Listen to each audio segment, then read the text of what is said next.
Good evening to all. कैसे हैं आप सब। आज हम सिंपल इंटरेस्ट के एक टाइप को करने जा रहे हैं जो इस प्रकार है।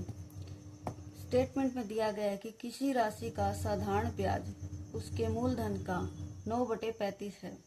यदि दिए गए धन पर ब्याज की वार्षिक दर का 5/7 गुना समय का संख्यात्मक मान के बराबर हो तो ब्याज दर क्या होगी। सबसे पहले हम ये जानेंगे कि जो साधारण ब्याज का फॉर्मूला क्या होता है। साधारण ब्याज का फॉर्मूला होता है मूलधन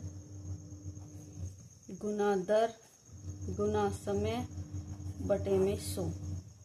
अब इस सवाल में दिया क्या गया है हम वो देखेंगे। इसमें कहा गया है कि जो साधारण ब्याज है उसके मूलधन का, तो मूलधन तो हमें दिया गया है नहीं, तो हम मान लेंगे, लेट माना कि जो मूलधन है वो P है। अब इसने क्या कहा है कि जो साधारण ब्याज है वो मूलधन का, बोर्ड मास के नियम के अनुसार का मतलब होता है गुना, तो मूलधन का मतलब जो सिंपल इंटरेस्ट है वो मूलधन कितना माना है P, तो P का 9/35 है। तो हमारे पास SI क्या आया, SI आया 9P/35। अब आगे क्या कहा गया है, आगे ये कहा गया है कि यदि दिए गए धन पर ब्याज की वार्षिक दर का 5/7 गुना समय का संख्यात्मक मान के बराबर हो तो इसमें ब्याज की दर भी नहीं दी गई है, तो इसलिए हम ब्याज की दर मतलब रेट ऑफ इंटरेस्ट को भी R मान लेंगे, वो नहीं दी गई है। तो इसने जो टाइम कहा गया है ना, टाइम कहा है कि इसने जो टाइम है वो ब्याज की दर का, दर क्या मानी है R, ब्याज की दर का 5/7 गुना का मतलब वही गुना हुआ और 5/7, तो टाइम क्या हुआ 5R/7। अब हमारे पास इस फॉर्मूले के अकॉर्डिंग हमें मूलधन चाहिए था जो कि प्रिंसिपल, वो हमने P मान लिया। दर चाहिए थी, दर भी हमारी निकल गई है, जो दर है वो हमारी है R, और समय भी हमारा निकल गया है जो कि आया है 5R/7। अब इन सभी चीजों को हम इस फॉर्मूले में पुट करेंगे।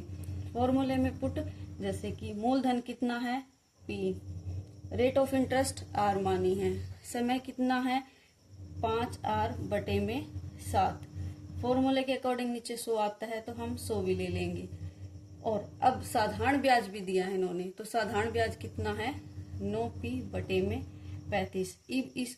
अब इसको हम कट करेंगे, इसको करेंगे 5 दूनी 10, 0 20 आ गया। अब ये और किसी से कट नहीं रहा है, लेकिन हम जब रकम इक्वल में होती है, बराबर में होती है, तो हम ऊपर वालों को ऊपर वाले से कट कर सकते हैं और नीचे वालों को नीचे वाले से कर सकते हैं। लेकिन बराबर में कभी भी ऊपर वाले नीचे वाले को ऊपर वाले से और ऊपर वाले को नीचे वाले से कट नहीं करेंगे। हम बराबर में जब होता है तो सिर्फ ऊपर वालों को ऊपर वाले से कट करेंगे, तो इसलिए हम P से P को काट देंगे। अब क्या कट रहा है 7 से 35, इसको काट देंगे, इसको 5 से 4 से काट देंगे।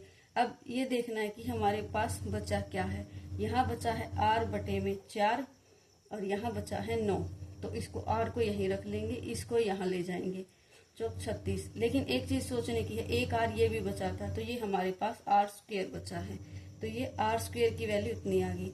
जब स्क्वायर को बराबर से उस साइड लिया जाता है तो वो स्क्वायर रूट में बन जाता है, तो R36 का स्क्वायर रूट क्या होता है 6। इस प्रकार जो ब्याज की जो दर है वो 6% आ जाएगी। थैंक्स।